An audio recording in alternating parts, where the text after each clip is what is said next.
O país está entre os 10 que mais desperdiçam alimentos do mundo. Números mostram que mais de 1,3 bilhão em frutas, legumes e verduras vão para o lixo anualmente nos supermercados brasileiros, e cada brasileiro descarta em média por ano 60 quilos de alimentos bons para o consumo.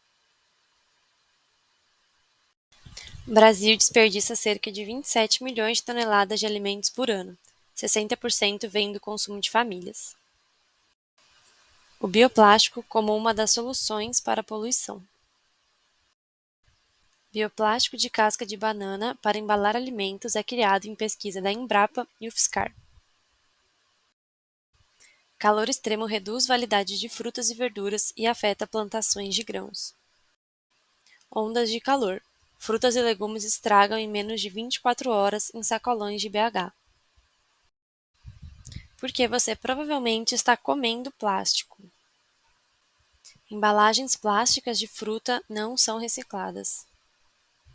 Brasil lança, por ano, 1,3 milhão de toneladas de plástico no oceano.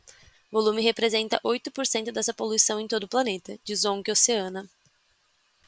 Essas notícias, todas recentes, mostram como a gente vive um desperdício absurdo de frutas e hortaliças, somado ao calor intenso que diminui seu tempo de prateleira. Estamos cercados por um aumento do consumo de plástico nessas áreas também, como em embalagens de frutas, mas que só prejudicam a nossa saúde e o meio ambiente. Mas e se houvesse uma maneira de proteger alimentos sem contribuir para o acúmulo de resíduos plásticos? É aí que entram os bioplásticos. Os bioplásticos são materiais compostos a partir de fontes renováveis, como plantas, por exemplo, a cana-de-açúcar, ao contrário dos plásticos convencionais. Os plásticos tradicionais vêm de fontes não renováveis, como o petróleo. Eles demoram milhões de anos para se decompor, e é aí que surge o bioplástico, realmente como uma alternativa para se decompor mais rapidamente e ser bem menos prejudicial ao meio ambiente. Mas como que isso se aplica às frutas? Quando aplicados com revestimentos, bioplásticos formam uma camada protetora que agem contra agentes que aceleram a decomposição. Esse processo não só contribui para a durabilidade dos alimentos, mas também permite que frutas mantenham suas propriedades naturais. Mas um dos principais desafios é realmente encontrar um equilíbrio entre essa biodegradabilidade e a resistência. Foi pensando nesses benefícios e desafios que se torna necessário divulgar a criação de um bioplástico que pode ser feito a partir de elementos que a gente tem em casa para revestir frutas. Vou mostrar o processo de produção e aplicação e o impacto que o bioplástico teve na decomposição da maçã.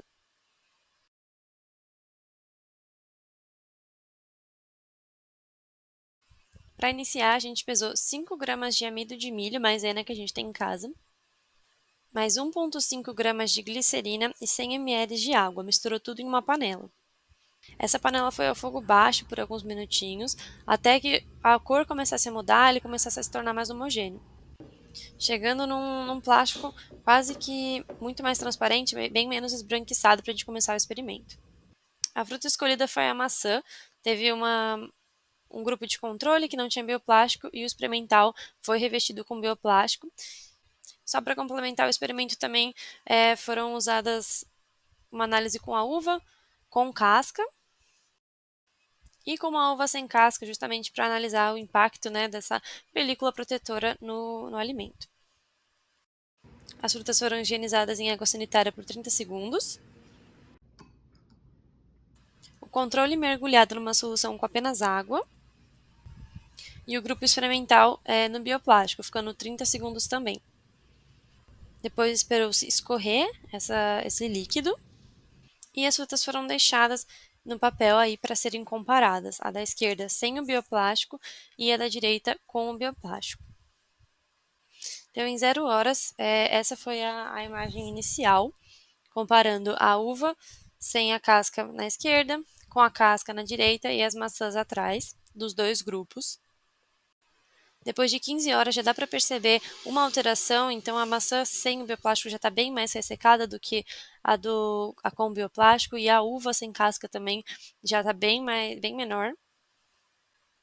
Depois de 24 horas, as manchas na maçã sem bioplástico são muito mais evidentes do que com. Apesar da iluminação estar um pouco diferente, dá para ver que ela está muito mais ressecada, enquanto aquela com bioplástico está mais hidratada, está muito mais conservada. A foto de 48 horas, acho que é a que melhor ilustra a diferença entre as frutas. Pulando para uma imagem para 80 horas, dá para perceber também que a maçã sem bioplástico está bem mais murcha, já quase deteriorando, enquanto a com está num estágio menos avançado de decomposição. E após 120 horas, as duas maçãs já estão bem deterioradas. Percebe-se que a uva, realmente a camada protetora dela auxilia muito, aquela uva sem a película protetora, né, que a gente removeu a casca, já está muito menor, está muito diferente do controle inicial. E enquanto a outra já está um pouco mais protegida, mas mesmo assim bem mais ressecada, a sem bioplástico em comparação àquela que possui o revestimento.